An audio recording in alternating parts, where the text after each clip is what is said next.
कांग्रेस के उन लोगों ने हथियार डाल दिए जिन लोगों को इस देश को दिशा देनी चाहिए थी। अभी 5 इलेक्शन अगले साल में है और 2 इलेक्शन इसी साल है। पता लग जाएगा कि भाई नीतियों की जीत थी या विद्रोह की जीत थी। अगर तीनों धड़े बराबर लड़ते हैं, लोकतंत्र सुरक्षा पार्टी जिधर 250 ग्राम की पाइया की 1 पाव की बट्टी रख देगी, उसी पलड़े को जिता के दिखाएंगे।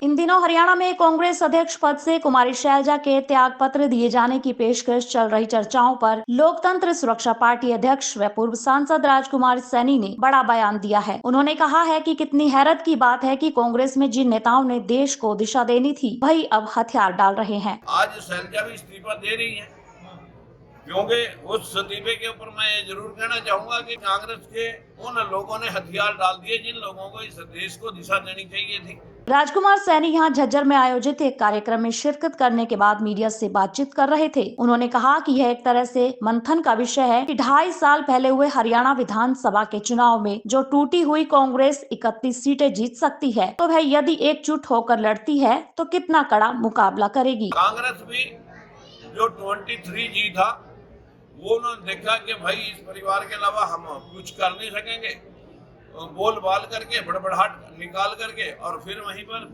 सरेंडर कर दिया। और आज कांग्रेस भी अपने युद्ध को लड़ने के लिए इकट्ठी होकर के युद्ध लड़ने के लिए तैयार है। जब टूटी हुई कांग्रेस 31 सीटें जीतती है, तो जब इकट्ठी होगी या तो मुकाबला करेगी। वहीं पंजाब में आपकी सरकार बनने के बाद हरियाणा में बढ़ रहे आप पार्टी के क्रेज व उसके आए दिन शामिल होने वाले बड़े नेताओं पर व्यक्तिगत रूप से तंज कसते हुए राजकुमार सैनी ने कहा कि बगैर नाविक वाली किश्ती बगैर पानी के बह रही है। जो किश्तियां बिना नाविक से थी, वो बिना पानी से बह रही हैं, उनका कोई नाविक नहीं है। 2.5 साल हरियाणा के अंदर चुनाव में है। अगर 2.5 साल में कोई समीकरण, जैसे आज वैसे तो बदकिस्मती है कि दलित पिछड़े को कोई वोट देता नहीं। अगर आप कहते हैं कि आम आदमी पार्टी की नीतियां पंजाब में जीती हैं, तो फिर 4 राज्यों के चुनाव और भी थे, वहां भी आम आदमी पार्टी इलेक्शन लड़ रही थी, फिर वो नीतियां वहां क्यों नहीं जीती? ज्यादा ना सरकार ना बनाती तो कुछ सीटें आनी चाहिए थी। ये जीत शासन के खिलाफ एक विद्रोह था। किसान आंदोलन 1 साल तक चला और वो लोग बीजेपी और अकालियों को वोट देना नहीं चाहते थे। कांग्रेस में अंतरकलह थी, वहां पर एससी कार्ड के तौर पर खेल करके जो है ना, वहां एससी चीफ मिनिस्टर बनाया गया। अब इस देश की बदकिस्मती है कि एससी को और बीसी को ना एससी और बीसी वोट पाते हैं और ना जनरल कैटेगरी वोट पाती है। तो लोगों ने अपनी वोटें और हमारी वोटें मिला करके एक तरफा आप पार्टी को डाल दी और उसको लगा कि मेरी नीतियों की जीत होगी। अभी 5 इलेक्शन अगले साल में है और 2 इलेक्शन इसी साल है।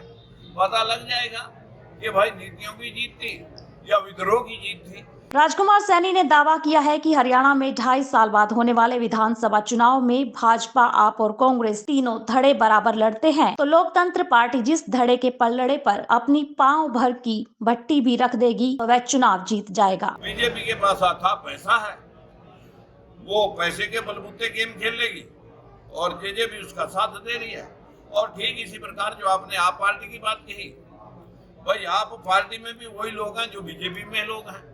अब वो लोग जो जिनको ठौर ठिकाना नहीं था, वो भागे भागे आप पार्टी का दामन थाम रहे हैं। अगर तीनों धड़े बराबर लड़ते हैं, लोकतंत्र सुरक्षा पार्टी जिधर 250 ग्राम की पाइया की 1 पाव की बट्टी रख देगी, उसी पलड़े को जिता के दिखाएंगे। लेकिन अभी भविष्य के गर्भ में है,